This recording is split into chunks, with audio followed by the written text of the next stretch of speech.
adults. Yeah, I know. Sell monthly to adults. I think action figures too, a lot of stuff, right? Yeah. So, all right, y'all. We are going to continue with our discussion of what? Happy. Happiness, right? Um, let's do a little review. So, what did we accomplish on Tuesday? What did we discuss on Tuesday? What did we discuss on Tuesday? Yeah.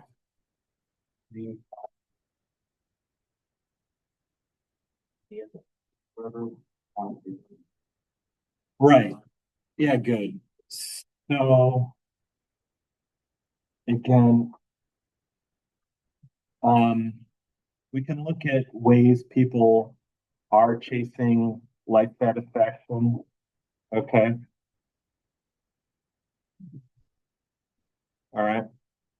Then we've got fame, we've got power, we've got honor, which can come again from beauty, achievement, etc. And again, I want to remind you, just a few things to remind you here. With this critique, we're not saying, I'm certainly not saying that none of these things play any role in life satisfaction. Plato says that'd be crazy. Plato says a life without any pleasure at all, not worth choosing. I'm not saying none of these things play any role at all. What we can do is question whether they all play some role. And for those that do play a role, what is the role? And if you, I'm going to try to sketch, I think some of you are already articulating, is maybe we might say that at least some amount of money might be necessary, but being wealthy is not going to do it. Right? So maybe some money is necessary, but not necessarily sufficient. Maybe some pleasure is necessary, but not necessarily sufficient. And then when it comes to like fame and power, right? Okay. Achievement does not have to be done just for honor. Does not have to be done just for honor. What were some of the other ones that we talked about? Does anyone remember? The top five are kind of like the wrong answers. What are ones that maybe are a little more plausible? You say relationships. What else do we have on here? Virtue. Virtue. Sorry? Yeah, like mental and physical health. What else do we have? Right, experiences. Again, you hear a lot of people say things like it's you're better off spending money on a vacation than like, I don't know, buying a Vespa or something like that. I guess you could have nice experiences on a Vespa. What else? Learning. That was Gina. Okay. We also talked about like self-actualization, self-realization, which is really big in the Star Trek franchise and a lot of other things, big with the romantics, right? Somebody said like purpose, self-worth. I think I had one more on here. Oh yeah, helping others.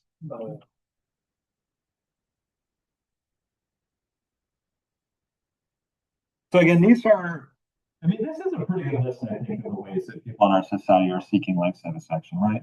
Victoria, does that seem pretty good to you? Kayla, does that seem pretty good to you? Does it seem natural to have dots dividing them into two separate lists? Yeah. I think to a lot of us it does. Which list seems probably more likely to take us far? I mean, yeah, in recognizing we're going to want to have like enough money to pay the bills and have some pleasure. But once we get beyond that, which of these lists do you think is, which one do a lot of us feel is probably going to take us further? Okay. And yeah, I think that's really interesting. And so we haven't really technically answered question five yet. What is question five really? How would you answer it? Right. Oh no, five is just the five things. Actually, that is question five. But for question six, what are the four pieces of evidence that these don't really seem to work for people? Now, look, these merge into one another. They're not really, we can't really strictly separate them out. Like there's a little bit of analytical mess to this. It's okay. But what was it? What was the Agassi argument? What was it trying to show? What was it trying to show about one through five? Right? that many people who report, or many people who have obtained 1 through 5, or at least most of them, have reported not having life satisfaction. In other words, what's one piece of evidence or one argument that 1 through 5 don't work? I just talk to the people that have had 1 through 5, and they often say it doesn't work, right? We can add 2, which kind of is one, it's just teasing this out a little more. When we talk to people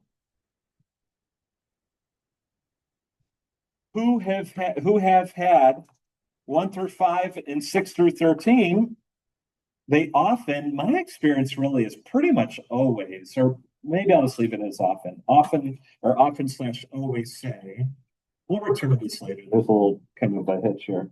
They often or always report that once basic needs and a decent amount of pleasure are obtained, 1 through 5 don't contribute much to life satisfaction, but that 6 through 13 contribute a lot. So in other words, it's not just talking to people who've had 1 through 5. It's when we talk to people who've experienced 1 through 5 plus something else, plus the other stuff. They tend to say the other stuff does a lot more. Also, if we look at arts and entertainment, and when we look at religion and philosophy, now really these are all kind of just different ways of saying the same thing. But I think it's helpful to teach someone. And when we're looking at religion and philosophy, different times and cultures, and the same for arts and entertainment. I'll let you take that down, and I'm going to show you a video that actually popped in my feed yesterday morning. I thought was interesting. I think actually just goes to drive this home further. But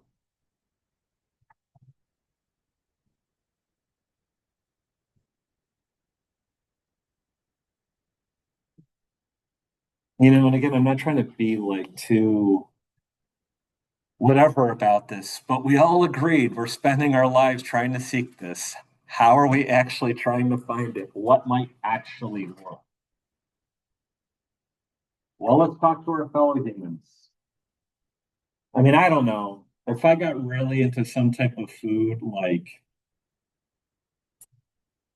corn dogs, I mean, I'm vegetarian, but whatever, let's just go with it. If I got really into corn dogs and like 1,000 people told me like brand A of corn dogs are amazing and brand B suck, and I think I would start with brand A because why not? I mean, it could be the masses are wrong, but I think I'd give it a whirl, I'd pay some attention to that.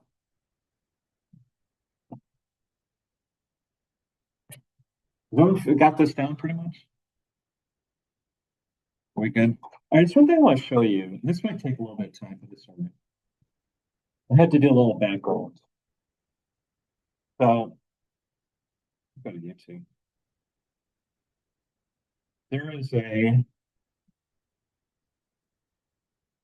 Hindu teacher that I listen to quite a lot. Do you feel that spirituality is only for? And when I was getting ready, no. Yeah, this is it. When I was getting ready yesterday morning, this video popped in my feed. It's a video, but if you're interested in Hinduism at all, I think this channel, Stories and Chants, is really, really great.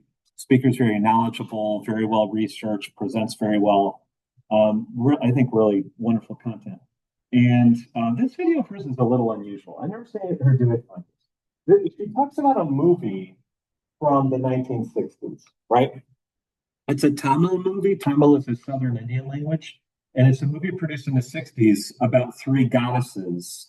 And it's really not just a movie review. It's really about a Hindu philosophy of life. And why am I bringing this up? Because we're talking about how it's not just like Cars and Monsters Inc., but it's like Homer and the Ramayana and like all stuff, all times, all places, right? And so I just thought it's really interesting to see in this movie from the 60s from India, this theme came up. To understand what she's going to say, I'm going to have to do a little bit of background. Do you know the goddess Lakshmi? And you know the goddess Lakshmi? Let's do a little bit on religion in this class. Where's my Google images? So Lakshmi in Hinduism is often associated with wealth. with wealth. Okay. Many Hindus pray to her, make offerings to her for wealth. And a lot of times that doesn't necessarily mean becoming fabulously wealthy, but success in your business, things like this, having your material needs met. And then, maybe and then some, right? So a lot of Hindus make offerings to her. Okay, this is Lakshmi. Are we good with this, Lakshmi? Okay. Then we have Saraswati, right? Who is a goddess of, actually described in different ways, often knowledge, wisdom, also creativity. She's associated with a river that flows, your creativity flows, your thought flows. You could take her in the sense of spiritual wisdom, but also doing well in school. All forms of knowledge and wisdom, right? And then we have, these are pretty standard identifications, right? And then Parvati, so in the movie, I guess she is described as being associated with power. That's a little more problematic and simplistic, but we're just going to roll with it. Ma Parvati being associated with power, being associated with power. Okay, we'll do this one right here. All right. And so we have three goddesses associated with wealth, with knowledge, and with power. The movie talks about the role of these things in our lives and how they relate to happiness and life satisfaction. There's one other thing I want to add quickly. Plenty of Hindus would actually say these goddesses are all the same. And plenty of Hindus would actually say there's really only one god. And plenty of Hindus are monotheists. You see Shiva and Parvati here on the right. Plenty of Hindus would actually say they're the same. They're all the same. They're just really different aspects, manifestations of the one god, or different ways of relating to the one god. And there's actually images in Hinduism where like Shiva and Parvati are kind of spliced. It's like the integration of the masculine and the feminine, but okay. All right. So the review is going to go by kind of quickly. So just try to do your best to figure out, what is she saying about this movie? This movie from the 60s from India, which is trying to present teachings using the goddesses about what we need for happiness and life satisfaction. What do you think the point is? It might seem a little different from what we said so far. Let's see. Have you seen gods argue like college students in a debate? In 1966, there was a Tamil film called Saraswati Sharanam, where the Devis Saraswati, Lakshmi, and Parvati compete to prove who is the most important. Saraswati says knowledge is supreme. Lakshmi counters, without wealth, what can we even do? And Parvati insists, power is what really matters. And of course, what happens when these powerful Devis argue? Rishi Narada, who had stirred this pot, was waiting to see the result of this argument. The Devis chose three normal mortals on earth to prove their point. And that's when the fun begins. On earth, each of these mortals is blessed with just one thing: knowledge, wealth, or power. But life is never that simple. They struggle, clash, or even fail, showing us that each of these qualities cannot sustain life. This brilliant film reminds us that no single force rules the world. Knowledge without compassion, wealth without humility, power without wisdom, all are incomplete. Only balance makes life work. So the next time you are in an argument about who's more important, the class topper, the rich friend, or the regular gym one, just remember the story. Don't chase only one of these. A fulfilling life needs all of these in the right balance. All right. And by the way, you shouldn't think Hindus believe that these gods are really arguing and stuff like this. Absolutely not. Right? This is just a movie. It's just a story. Okay. If you're familiar with the Paranti calendar. Okay. So what is the point of this? What do you think? What is she saying? The point of the film is. What is the film trying to teach us? Gina. Okay, balance. And balance of what? I mean, if these goddesses bring these blessings, well, they got to be real blessings. They've got to be good. They've got to at least contribute in some way to a good life, right? So maybe money, knowledge, it's instant power, what that might mean, right? If there's different ways we can take that. So we need a balance. What do we need a balance of? What needs to be balanced with what? What is the state of imbalance? What is the state of imbalance? Was it that knowledge needs power to be balanced? Was it that power needs wealth to be balanced? No. What did she say needs to be balanced? Did you catch it? You might not remember the exact period, but what things did you have to add to the life to achieve the balance? Jabri? Yeah. Wealth without humility and knowledge without compassion. Yeah, exactly. What are some other words we could use for like humility, wisdom, compassion?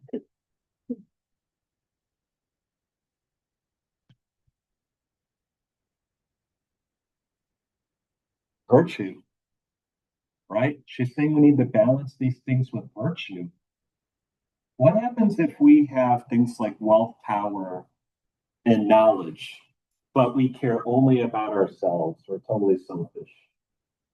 No compassion, no humility. We think we're the most important person on earth. And we have no wisdom at all, right? Let's not even try to define wisdom right now. What tends to happen to us when we get like a lot of power and money and knowledge? When we can do a lot of stuff and influence a lot of stuff, we care only about ourselves. There's some real loneliness. Maybe the relationships suffer. We do a lot of damage to ourselves and other people, right? We find it very natural to agree. We find it very natural to agree. And Hindu tradition's got all kinds of teachings on this. You get these ashuras, which we'll just loosely call demons, that acquire all this knowledge and power and all this type of stuff. But they can be very selfish, they can be very petty, they can be very competitive. They have doing a lot of damage to themselves and others. What does power even mean then when it's tempered by something like compassion? And skillful means being able to help other people, right? Okay. We could spend more time on this. I just wanted to give you another example. You probably any culture, look, I don't know much about Madagascar. I've never seen a movie or a TV show from that place, but I'm guessing if we all flew to Madagascar and started, I mean, I don't know if they got a film industry at all, but you know what? We watched they're going to start producing films and stuff with the same sorts of content. Why do these messages keep appearing over and over and over in India, in China, in Greece, ancient period, medieval period, modern period? Why? Everything from Homer to Cars. Why? I wonder if our species has just kind of figured out this is kind of how things actually work. Now I want to go deeper into this because if we absolutely prove that 1 through 5 are not enough, no. Do I think that we have some decent evidence already against that? Well, you decide. I think so, but you decide. I want to go deeper. This is what I want to do today. I really want to go deeper into this. I want to see if there's some arguments we could look at. I want us to actually start talking more explicitly about subjectivism versus objectivism and see if we can go deeper with this and really kind of cement what might be our intuitions already. Before we do that, here's a question I left you with last time. If pretty much everybody in this room kind of gets 1 through 5 won't be enough. And if we get that from Harry Potter, and if we get that from Lord of the Rings, and if we get that from The Sopranos, and Breaking Bad, and The Wire, and basically everything, even some episodes of Tiny Toons, and Batman the Animated Series, right? That's an amazing show. Then why the hell are we still so addicted to 1 through 5? Right? Again, I gave this example. You could be watching the Harry Potter movie on TNT.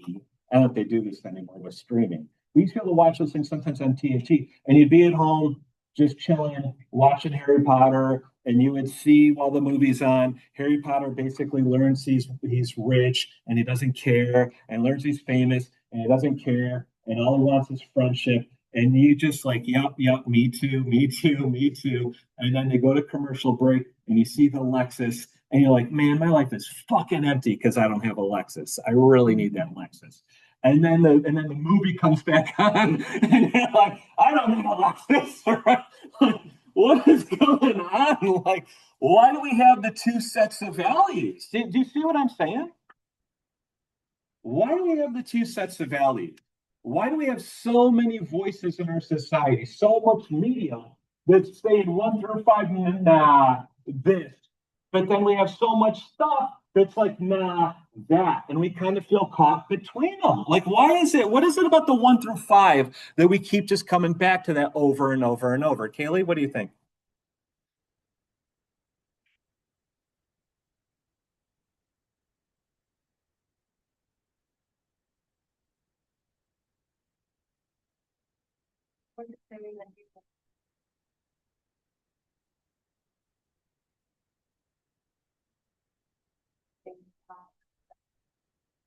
Good. Success often gets pegged to these, right? And this isn't just our society. If you read the Lockies, the Lockcasts, however you want to call it, from Plato from 2,400 years ago, that you see the same dynamic play out there. Those four dudes, Lysimachus, Melisius, they want to make their son successful. They're automatically thinking of those. If they go to Laches and Nicias, they automatically think of those. Socrates is the one who has to say, wait a second, wait a second. We find texts from India from 2,500 years ago, China 2,500 years ago, same thing. There's very little else new under the sun. Our species has been struggling with this forever, right? Why do we end up pegging success to those though? I'll just take again. I think you're right, but I think we could just go one extra round on this then. Why have our so many of our societies pegged success to 1 through 5 if so many of us are convinced these won't really give us satisfaction? Success is supposed to give us satisfaction. And so there's kind of an irrationality here about our culture, right, Gina? Gina? Yeah, good. But then why are we pegging social status to this?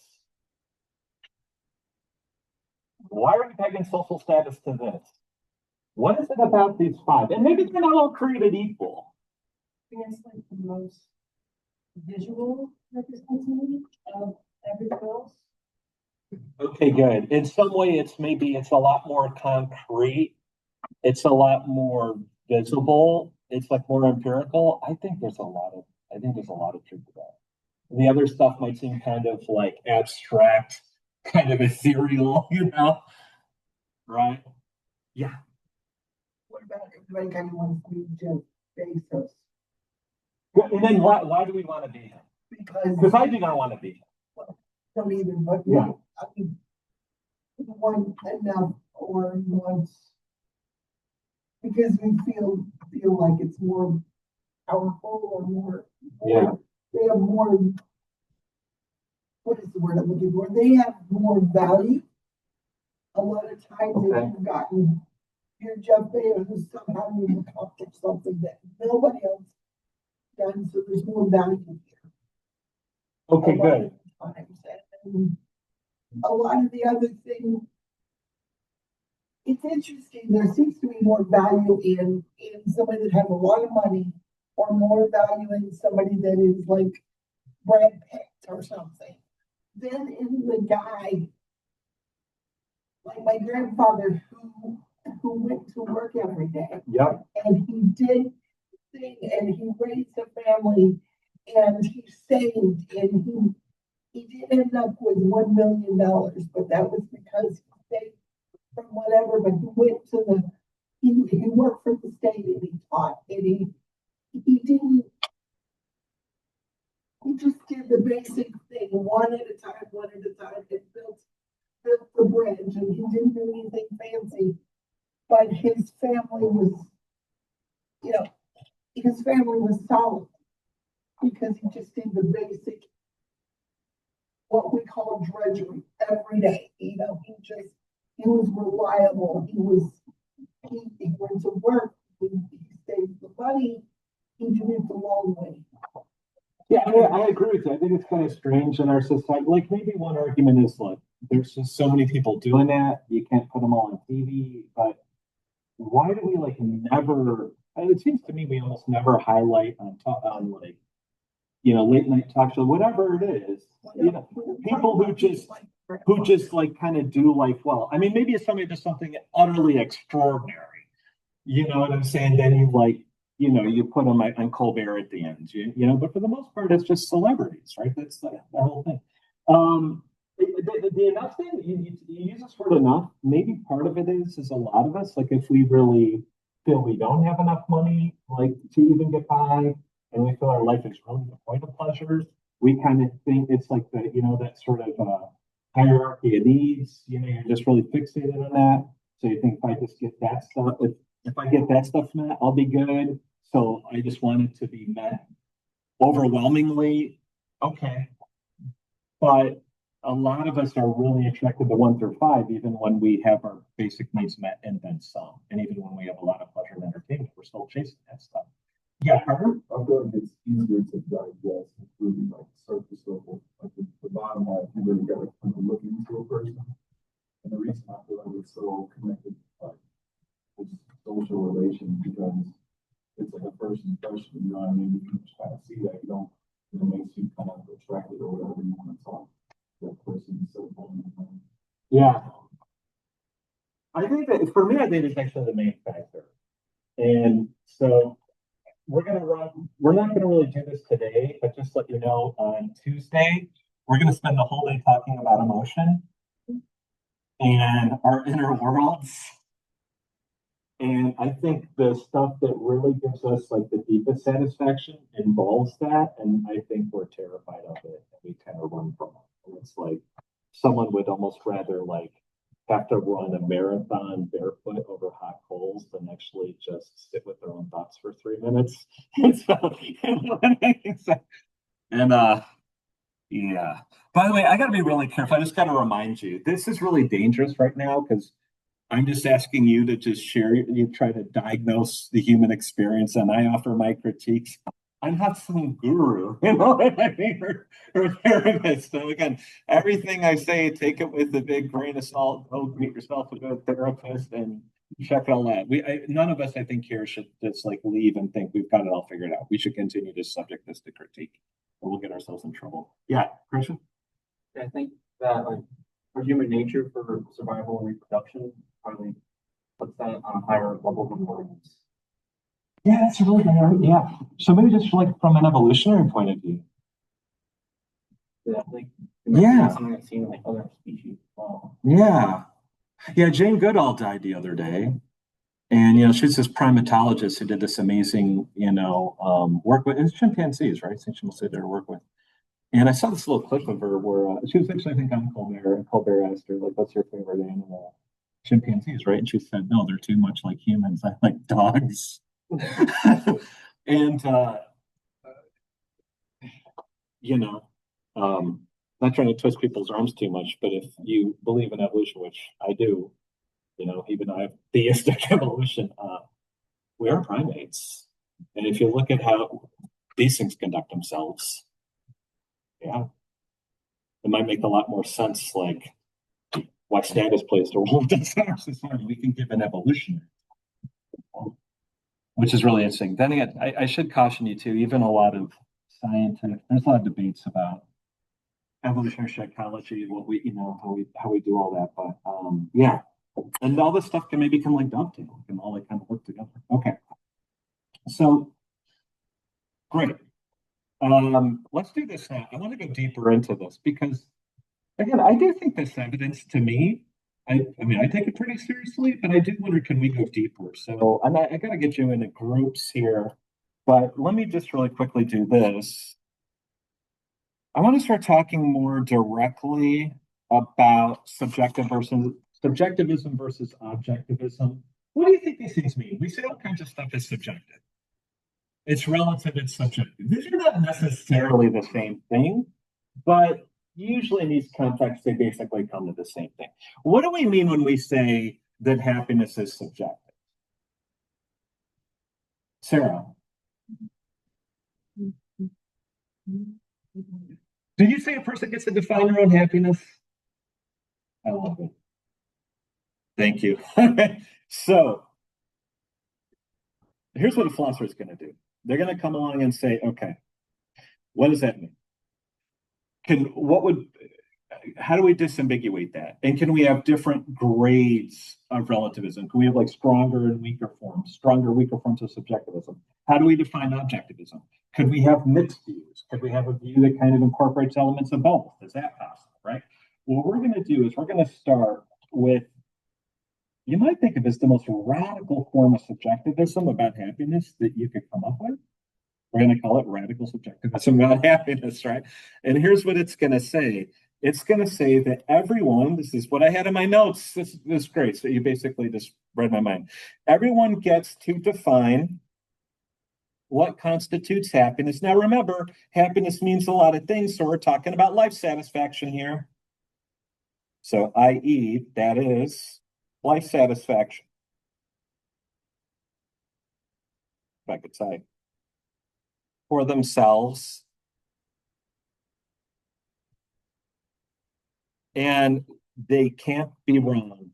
I'll even put it like for emphasis, they cannot possibly be wrong. They're infallible. No one can tell them nothing. Okay. This is like the most radical version of subjectivism about happiness that you could have. We all get to define for ourselves what constitutes life satisfaction, and we cannot possibly be wrong. We're infallible. We can't be wrong. No one can tell us we're wrong. No one can critique us. And what do we mean by define it? We get to specify whatever we need for it. And we have total and absolute freedom. I could add, everyone gets to define, maybe I'll just clean this up a little bit, for themselves. I'll put that here. What constitutes happiness? I'll say with total and absolute freedom. No limits.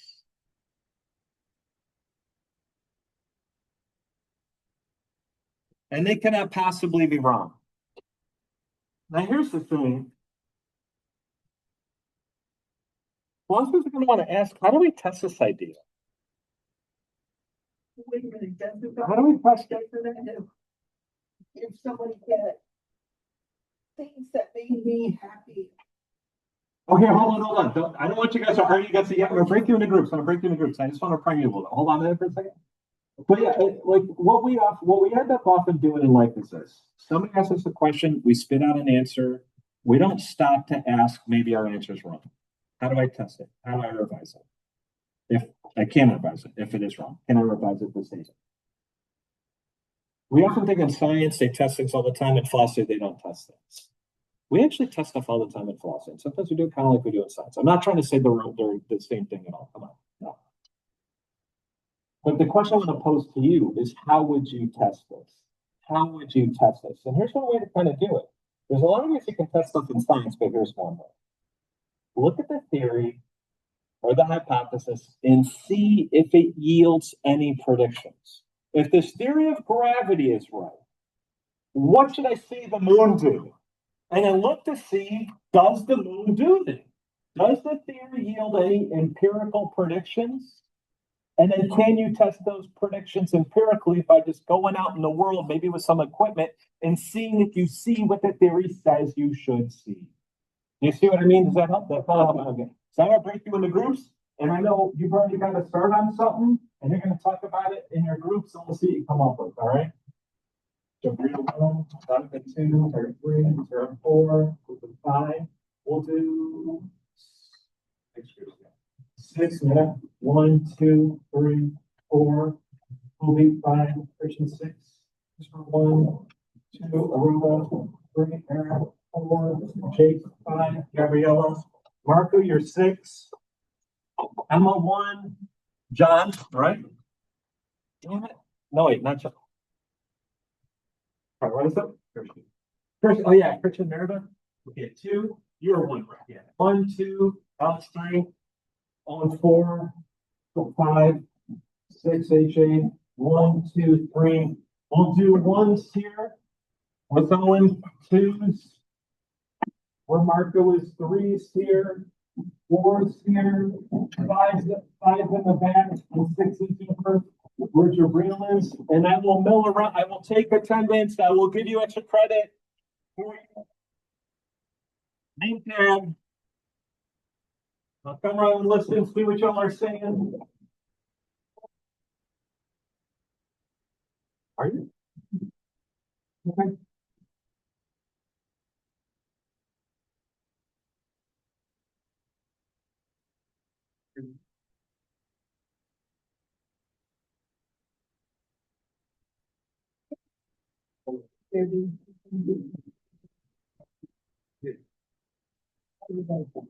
Well, hopefully homework.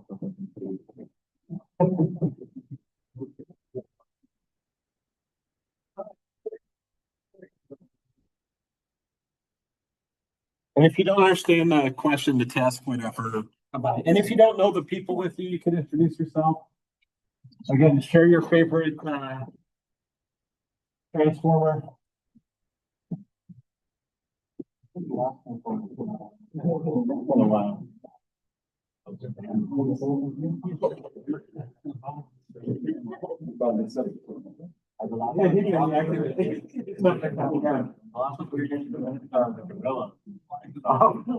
I didn't even get to see that one. I wanted to. It was okay. Yeah, it's good. But going kind of like, yeah, that's all right. I think you don't like the thing. You want to see something more.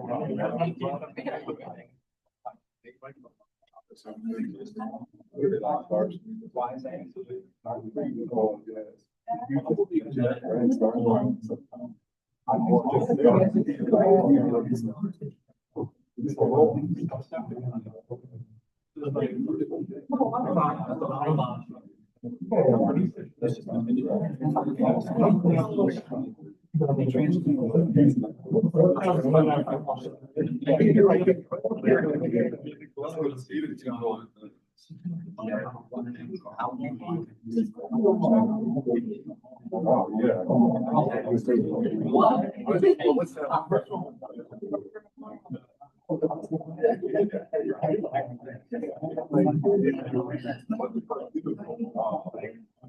I guess.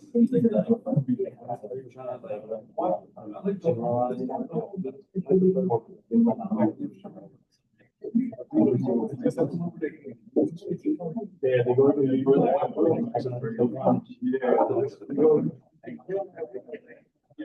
They go to like the dark side.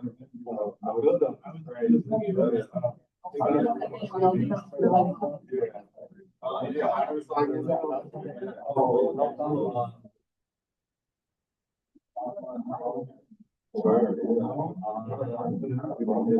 I agree.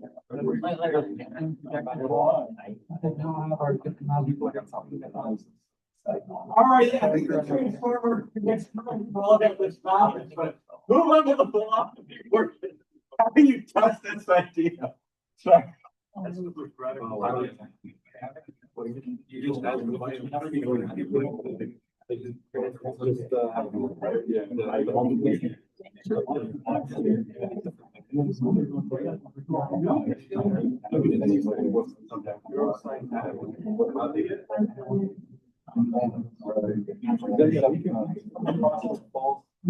So we can't really test that.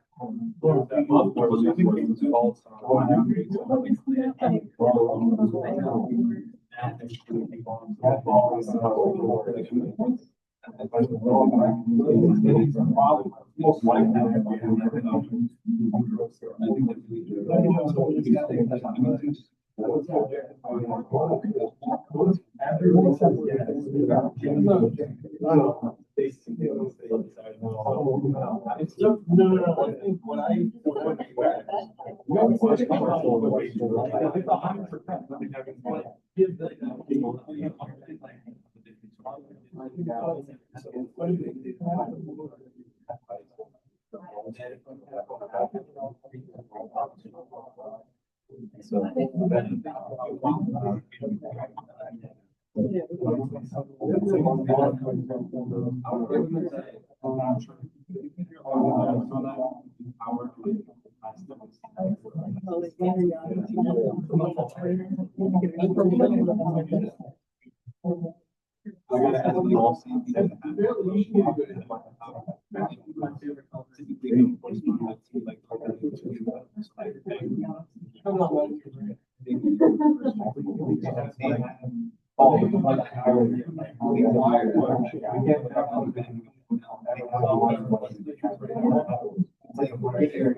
wouldn't want. then we wouldn't really be saying something with those.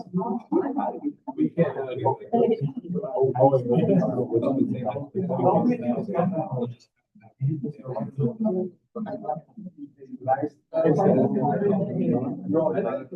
I mean, it seems probable to be.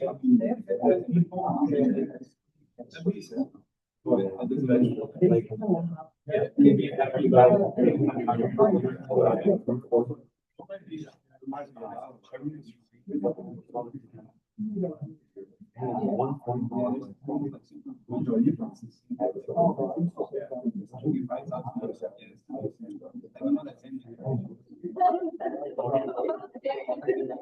I just said, oh, it's fun.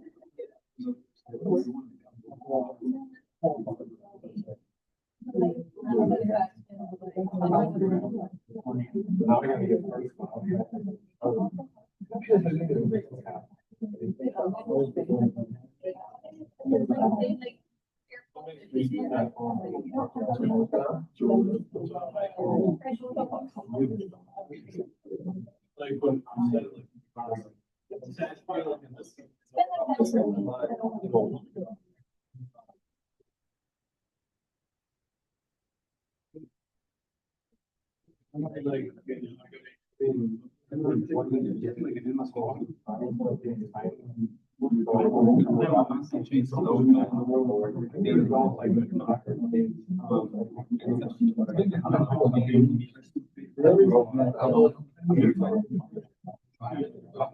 and then.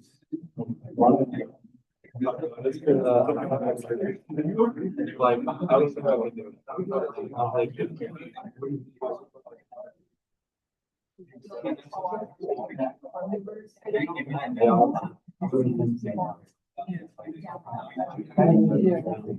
Yeah.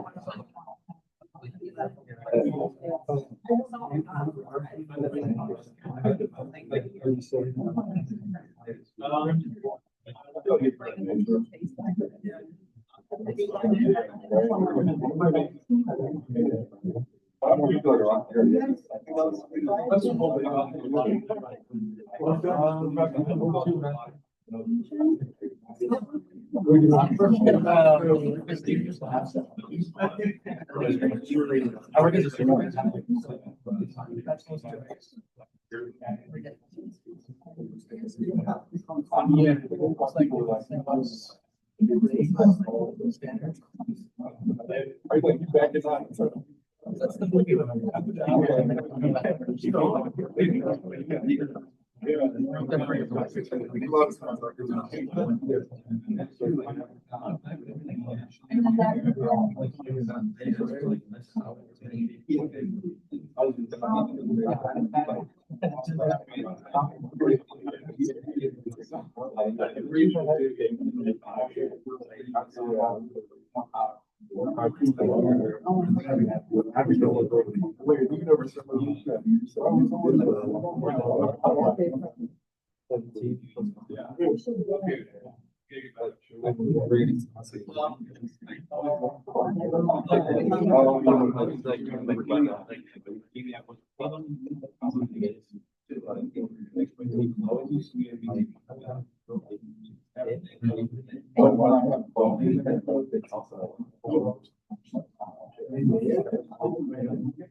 You guys like another minute.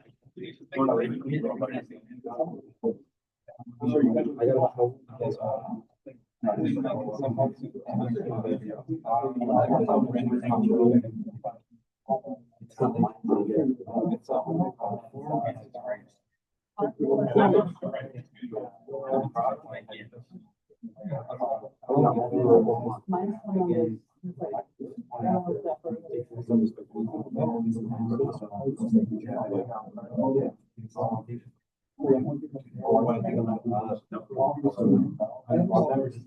feel like, yeah, expectations.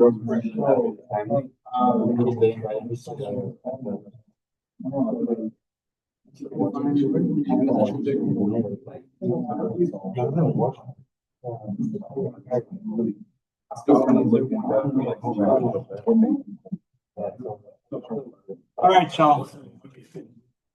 But it's like, yeah.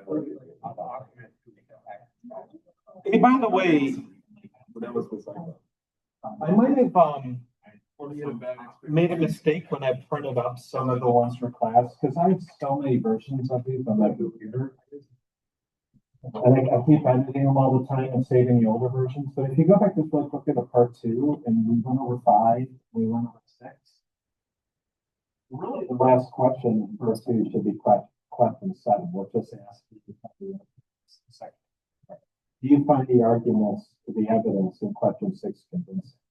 There's really only 3 questions in part 2, 5, 6, and 7, right? You should see that. If you've got extra stuff in your part 2, correction. I'll make sure I send you a correct calculator series. All right? Question 9, and the right version, question 9 is in part 3. Section 2 ends with question 7. There's only 3 questions in section 2. Cross out 8 and 9 and turn 10 into 7. Yep. Yeah, my bad. I'll send you a corrected version later. Okay. Part 2 only has 3 questions in it. Yeah. Yeah, 5, 6, and 7. And 7 asks, what did you think about what we said for 6? So if there's, yeah, that's what I'm saying. I actually printed out the wrong one for you. So just scratch out the other stuff. I'll send you a corrected version later. You'll be all right.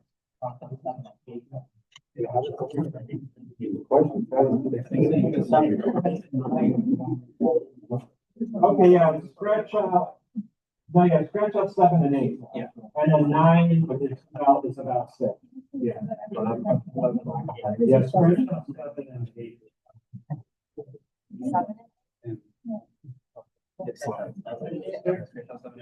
Oh, yeah.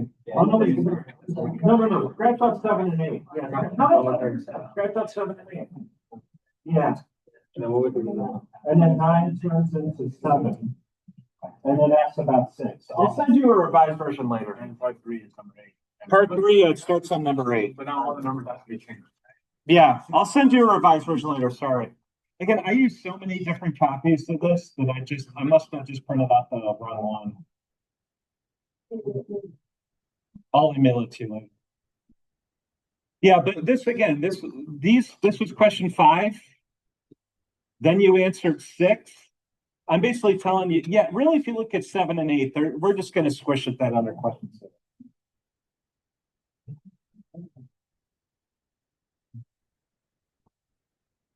Yeah. So look, okay, part 3, how did we define? So part 3, it should be the first question is question 8. How did we define radical subjectivism? It's right there. It's right here. Okay. This is the answer. Then what we're working on the next question now, question 9, which is, what are some arguments against this? So what did you all come up with? I heard some really interesting things when I walked around. What are some arguments we might make against this?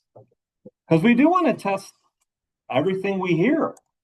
It doesn't mean if we don't get 100% proof for it, we shouldn't believe in it, but we should try to test it. This is a claim you'll hear from a lot of people. A lot of people make this claim in our society.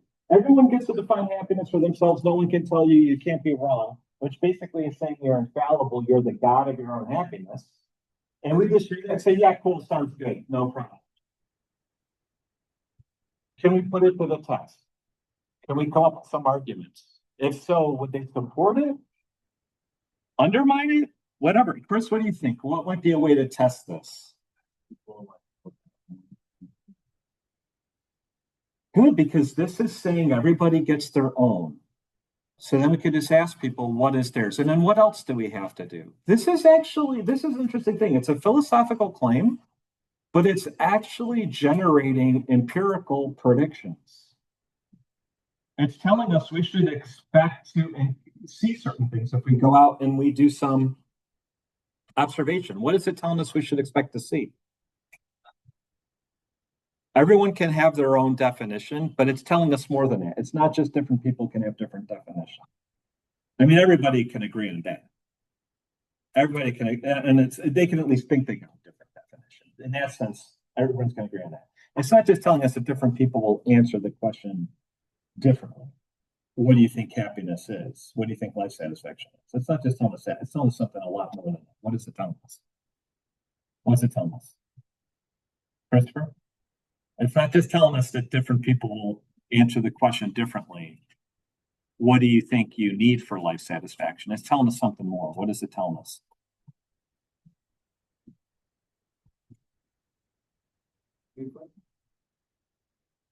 Okay. If we can't be wrong about what would make us happy, what would give us satisfaction, what is it telling us? Not only do people get to define it for themselves, but they're guaranteed to actually have life satisfaction if they have the thing they say they need for it, right? Do you all see that? This is telling us, this isn't just like a philosophical idea, right? This is, if this theory is right, which I hear all the time from people, we should be able to see something happen out in the world. Anybody we approach, we can ask them, I say, Kaylee, what do you think happiness is for you? And Kaylee says, Labubu's. All I need is a bunch of Labubu's. Now, will this theory tell me already, I can already deduce that Kaylee will report having life satisfaction? No. I have to ask a follow-up question. Do you have a bunch of Labubu's? Well, if you tell me that all you need for life satisfaction, the one and only thing you need for life satisfaction is a bunch of Labubu's, but you don't have the Labubu's, then the theory has not been proven or refuted. You might think there's a little bit, it passed one test, but I think we need to go out and do more testing. It hasn't been refuted. They actually told me you had tons and tons of life satisfaction. Then maybe the theory's in trouble, or I got to ask her to tell me the truth. But what if I go to Kaylee and I say, hey, what is your vision for life satisfaction? And Kaylee says, all I need is one Labubu. You only need one Labubu. All I need. This says she's infallible, so as long as she's got the Labubu, she will indeed have that life satisfaction. And so now if I ask a follow-up, do you have life satisfaction? And Kaylee says, no. I don't like my life at all. I'm miserable, sorry. I have no satisfaction. And then I say, I guess you have no Labubus. And Kayla's like, oh no, I got truckloads of Labubus. Done it right. I saw it in your face like that doesn't compute. And you're right. It's illogical. This theory is saying that we all get to say what we need. This is what I hear all the time from people. I get to say for myself what I need. Okay. Do you have what you say you need? No. Okay, then maybe you don't have satisfaction. But maybe you could have what you say you need and still not have life satisfaction. Could this theory possibly be true if that all came to pass? If we could find even one person on earth that they say, all I need for life satisfaction is A, and they have A, and they know they have A, they admit they have A, but they sincerely report they do not have life satisfaction. Can this theory be true? No. It couldn't. Here's what it would be saying. If P, then Q, not Q, not P. If it rains tomorrow, I'll give you homework. Or if it rains tomorrow, no homework next week. Suppose that's true. Well, if I give you homework next week, this thing can't be right. It couldn't have rained. Right? maybe a simpler example. I don't know. I tell you and you know it's true. I don't know. How do you know it's true? I don't know. Bill Nye the Science Guy, whatever. The authoritative source guarantees it. I say if the Bears win next week, they'll win the Super Bowl. And that's absolutely true. Well, then if we also learn that they don't win the Super Bowl, we would know that they don't win. That's just stone cold logic. That's what we use to build computers. That's kind of whole. You see what I mean? If a theory says, if a certain theory of gravity says that we should see the moon move a certain way and the moon doesn't move that way, what do we say? Then that theory of gravity is wrong. We do this in science all the time. Are you all kind of with me? Does this make sense? If this theory is true, then it's utterly impossible for anybody to lack life satisfaction if they have what they say they need. So if we can find even a single person that lacks life satisfaction, even though they have what they say they need for it, the theory cannot be true. This is stone cold logic. Are you all with me on this? I could type this out with full sentences, but I'm afraid it would take us too long. So I'll just put that in an email for you. And you could use it for your assignment. Eric, yeah. So for my answer, the question about it. Yeah. For me, my thought process was right. Okay, what makes me happy is like growing as a person, so like learning a skill or just like being better quite a lot. Just like improving myself. And I said that because I thought of examples where, yeah, I like to watch movies. I watched a movie and I was pissed at. Yeah, I eat something else. Like, let's say if you were to ask me that question, as of right now, let's say I don't have life satisfaction, but I am improving myself. Like, what the, I don't know. Okay, no, this is really excellent. I want to put a pin in it and come back to it in a bit. And maybe it'll be first thing we do next Tuesday. I think it's a great thing. Okay. I just want to get through some of stuff first. I think it's a wonderful question. I want to even go a little further. Just two things then. Do you think there's actually anybody on earth that actually possesses the things that if anybody asked them what do you need for life satisfaction, they would say, all I need is A, and they have A. But then if you ask them, do you have life satisfaction, they would say, no, they don't. You would say, well, that would be a kind of contradiction. Well, people do all kinds of contradictory stuff. Well, there's like somebody who said, you know, if I had $1 million, I could make sure that I had enough food and I had all my basic things Yeah. taken care of, then I would be satisfied. Then I would be satisfied. Then I would have life satisfaction. Then they get to that point where they're well, Good. That's what happened on Andre Agassi. All I need is to be number one, and I will have all the life satisfaction I need. And he achieved it, and it didn't work. Well, if it's all purely subjective, then why didn't he get to define it for himself? but This actually, life satisfaction actually was not what he got for the he did find that out, but he had to discover that. He didn't decide he would find satisfaction from helping people. He kind of discovered it. Do you see what I mean? People all the time, it turns out. All I need is, I actually thought I had Nintendo Power. I subscribed to Nintendo Power, and Nintendo Power advertised this game Blaster Master. This is a true story. And I thought, all I need is Blaster Master, and it would be over the moon with life satisfaction. And I begged my parents for weeks for that game, and it sucked.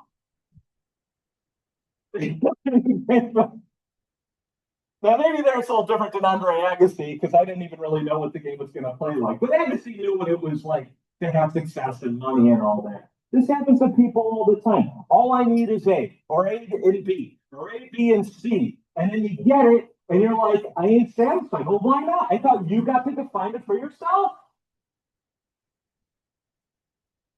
Is it really this simple to refute this theory? I think actually it is, which is maybe kind of crazy. Because I hear people say this all the time. We have all the evidence in the world. It doesn't actually work. I'll give you another one, if we can add a little bit. We all agree, do we want life satisfaction? I know I want life satisfaction. You know what? I'm actually starting to find mine, but it's been a bit difficult to do. If I really believe in radical subjectivism, this might sound a little harsh. I don't really mean to be harsh. If we all want life satisfaction and we're radical subjectivists about happiness, then we are utter idiots if we're not already over the moon with life satisfaction. Because this theory says, I get to choose and no one can tell me. I really want life. Carter, do you believe me? I really want life satisfaction. I really do. I want it. So why don't I just say, okay, 1 through 5, that stuff's a pain in the ass. 6 through 13, also a pain in the ass. Why don't I just set the bar really low for me? If I get to decide what will make me life satisfied, why don't I just make it really easy? All I need to do is hold a marker in my hand.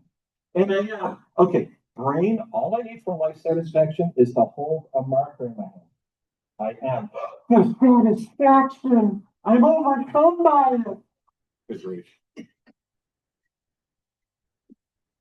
I think actually we just refuted the theory, actually, believe it or not. Really good. I don't want to twist your arms or tricks, but you tell me. So I'm feeling all kinds of depression. Well, aren't you a subjectivist about happiness? Yeah. Then why are you depressed? Just choose not to. Well, I don't know, my whole family died in a fire. Why don't you just tell yourself that's precisely the thing you need in order to pay over? And your family died in the fire? Sure, why not? The theory said no fucking limits. Can't be wrong. It don't work. It don't work. It don't work. I mean, honestly, 3 seconds out, this just dissolves into a bottle. Well, we can do this with a lot of stuff we hear in our daily life. Now, look, do you think I should just tell you that full-blown objectivism is true and we've refuted each and every single form? No, that's a trick. If we're really responsible, I think what we should do is say maybe the theory was just too radical and we need to loosen it, we need to weaken it a bit. We got to be careful. People will play around with this stuff. People will try to refute all kinds of stuff by just defining it in too strong a terms. This is straw man. You know what I mean? Like, I don't know. Capitalism is just by definition exploitation. Well, exploitation's bad, therefore capitalism's bad. No. Socialism by definition is I don't know, too softy, so it's fun. No. Feminism is by definition hating men. That's absurd. You cannot refute feminism. By the way, there's a lot of people. We don't want to like play these games. We're trying to figure out what's true. So maybe what we need to do is revise it. Can we hold on to our subjectivism, but make it not quite so bonkers? So it's got a shot at being true. Let's give it a try. How do we need to revise it? We got to make it say something. It's got to avoid the problem we just gave. So how do we do that? Maybe we say this. Go back to what Eric said. We're going to actually come back to Eric a couple of times, maybe only this time today. Eric, you said learning gives you satisfaction, you think? Yeah. Okay, me too. Do you know when you chose that? Was that like last Saturday, like 8:45 a.m. You're eating Cheerios or Lucky Charms or honey? I mean, I'm getting hungry. Whatever it is, and you said, I'm gonna just choose to make learning, or do you just find yourself with that? Did you consciously choose it, like when you order an ice cream flavor, or do you just find yourself? You find yourself. And maybe you have made some choices that have shaped that, but you find yourself with it. So let's revise it and make it not quite so radical. We'll say not quite so radical.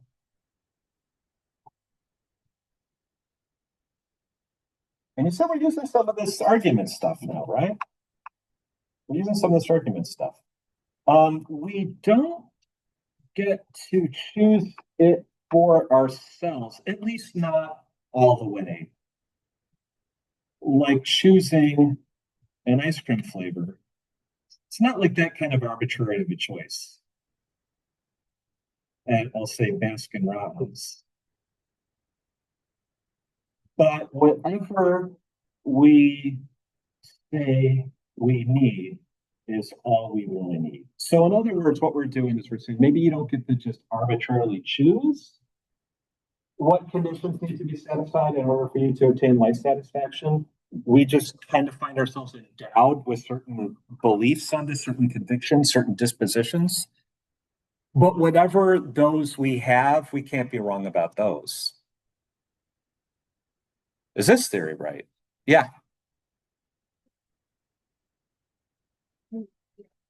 Sometimes I think I need something that I get what I need and then I didn't work it out. We're back to we're back to Andre Agassi all over again. He didn't actually make any progress because he didn't wake up and choose that at 8:34 a.m. on a random Saturday. He just found himself endowed with that picture. Now notice actually when we move from radical to not quite so radical, we've already conceded a lot to objectivism. To a large extent, we've said it's out of our reach. But now we're even saying we can be wrong. We can be wrong. We can be wrong about what, actually we did this both times. We can actually be wrong about what we really need. Can we come up with a even less radical version that gets away from this? Yeah, here's how we do it. We don't get to choose for ourselves like choosing an ice cream flavor. By the way, you should be taking notes on this. You're going to use this to fill out your answer.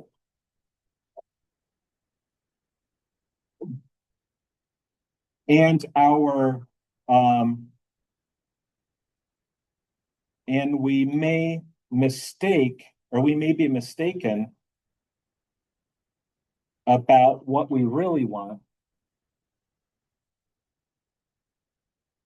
But what we really, really, really want, people don't write like this in philosophy journals, but it's all right. Deep down, cannot be wrong. I gotta be honest with you, I actually think this is true. I don't think it's actually subjective. Well, actually, it kind of depends. I don't want to say it's true yet. Well, let's say it's true yet. It kind of depends how we develop it. It kind of depends how we develop it, and I kind of want to stop there. Right? It kind of depends on. Actually, I don't want to say it's actually true or false. It kind of depends how we develop it. Well, let's just stop here. But can everyone see how this is actually departed from subjectivism quite a bit? It's just saying people could be completely wrong about what they really want. Choices play no role whatsoever. And this is like now something has to be completely discovered inside you. You'd be very wrong about it. Where can we even get any subjectivism left? If we can have some significant variation from person to person, which I'm going to argue, I think we do, but also we don't. I think there's going to be some commonalities that go across people that we have to discover. That's kind of objectivism, but we can have some subjectivism. Carter, you're into music, yeah? Do you have a favorite genre? Cool.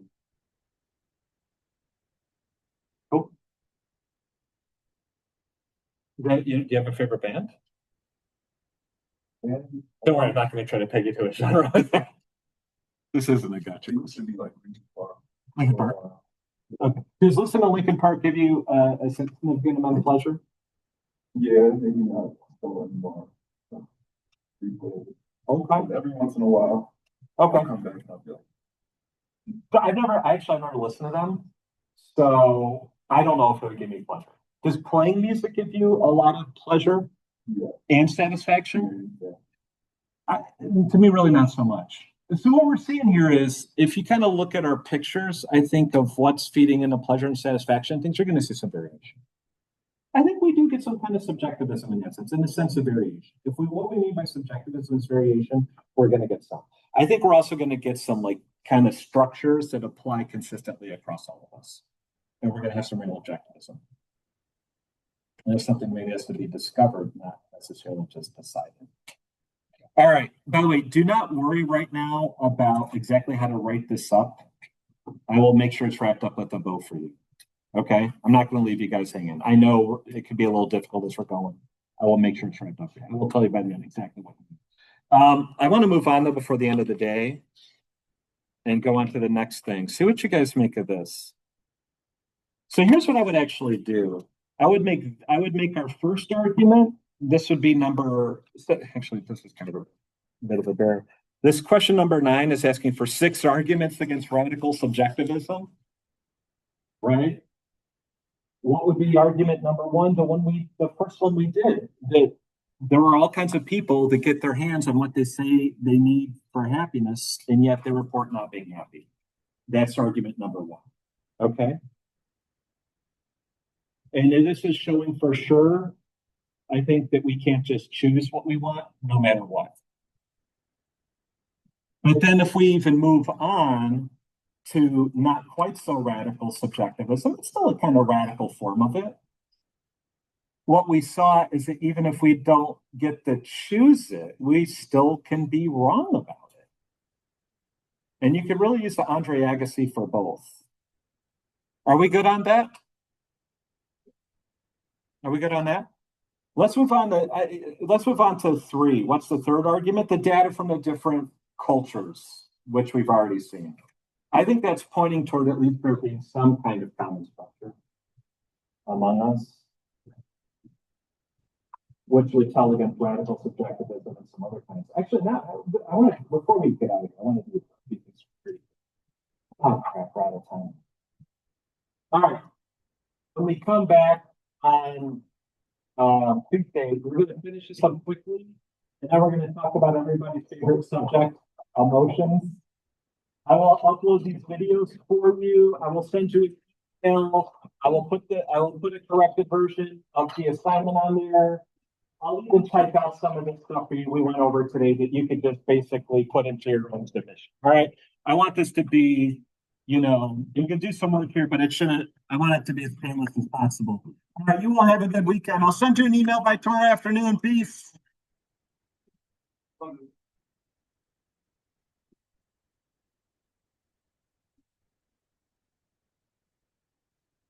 You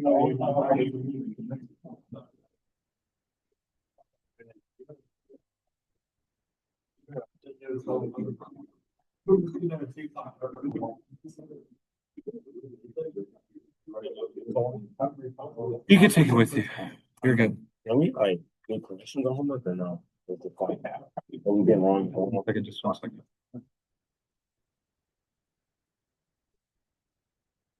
Computer just froze up. Man, I hope that this recording took.